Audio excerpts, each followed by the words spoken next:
জাতীয় ও আন্তর্জাতিক যুব দিবস উপলক্ষে আজ মঙ্গলবার সকাল ১১টায় জামালপুরে অনুষ্ঠিত হয়েছে যুব র্যালি, বৈষম্যহীন ও শোষণমুক্ত বাংলাদেশ গঠনের অঙ্গীকারে উদ্বোধনী অনুষ্ঠান, আলোচনা সভা এবং প্রশিক্ষণ সনদ ও ঋণের চেক বিতরণ কার্যক্রম। জামালপুর থেকে শরীফুল ইসলাম ঝোকনের তথ্যচিত্রে থাকছে বিস্তারিত।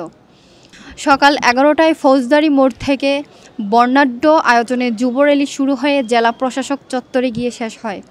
র্যালি শেষে জেলা প্রশাসক মিলনায়তনে অনুষ্ঠিত আলোচনা সভায় সভাপতিত্ব করেন জেলা যুব উন্নয়ন অধিদপ্তরের উপপরিচালক ফরিদুজ্জামান।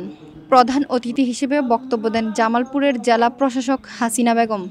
বিশেষ অতিথি হিসেবে বক্তব্য দেন বিএনপির সাধারণ সম্পাদক advocate Shah Mohammad Wares Ali Mamun, deputy civil surgeon Zillur Rahman এবং অন্যান্য সরকারি দপ্তরের কর্মকর্তারা।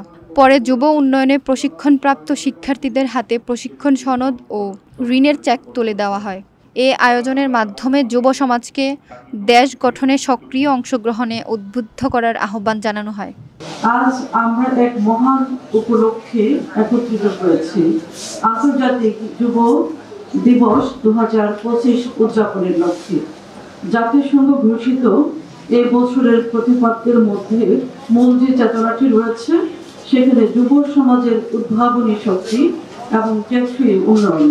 আমরা সেই যুব সমাজ যাতে আগামী দিনে বাংলাদেশের উন্নয়ন সমৃদ্ধির সাথে সম্পৃক্ত হয়, সঙ্গত কারণে আজকের যে প্রতিবদ্ধ বিষয়, আমি মনে করি যে অত্যন্ত যৌক্তিক একটি প্রতিবদ্ধ বিষয় যে টেকসই বাংলাদেশ বিনির্মাণে চাই যুব বান্ধব রাষ্ট্র ব্যবস্থা।